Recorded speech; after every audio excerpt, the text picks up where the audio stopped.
حضرت علی رضی اللہ عنہ نے فرمایا اپنے راز اپنے تک رکھو اور خاص طور پر 3 لوگوں کو اپنے راز کبھی مت بتانا۔ نمبر 1، عورت کو کبھی اپنا راز مت بتانا، کیونکہ عورت کے دل اور زبان کے بیچ فاصلہ بہت کم رہتا ہے، اس لیے وہ راز کو محفوظ رکھنا چاہے بھی تو نہیں رکھ پاتی۔ نمبر 2، بیوقوف دوست کو اپنا کوئی بھی راز کبھی مت بتانا، کیونکہ وہ تمہارے راز کی حفاظت نہیں کر سکتا اور کبھی بھی کہیں بھی بول دے گا۔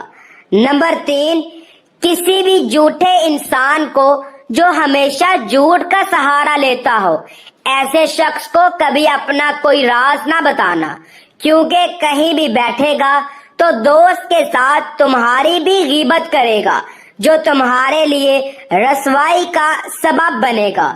حضرت علی رضی اللہ عنہ نے فرمایا اپنے راز کو اپنے تک رکھو، کیونکہ جب تک تمہارا راز تمہارے پاس ہے تمہارا غلام ہے، اور جب تمہارا راز دوسروں تک پہنچتا ہے پھر تم اپنے راز کے غلام بن جاتے ہو۔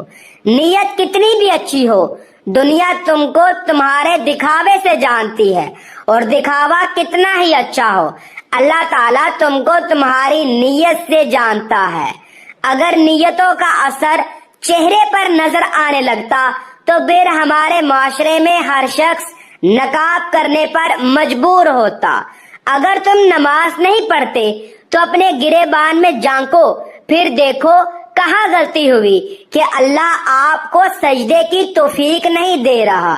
اللہ کے رحمت کی ایک نشانی یہ بھی ہے کہ بندے کو اپنے عیب نظر آنا شروع ہو جاتے ہیں۔ محترم ناظرین، اگر آپ کو ہماری یہ ویڈیو پسند آئی تو اس ویڈیو کو ضرور لائک، چینل کو سبسکرائب اور آخر میں کمنٹ سیکشن کے اندر اپنی رائے کا اظہار کرنا مت بھولیے گا۔ جزاکم اللہ خیر وأحسن الجزاء فی الدنیا والآخرہ۔ السلام علیکم ورحمۃ اللہ۔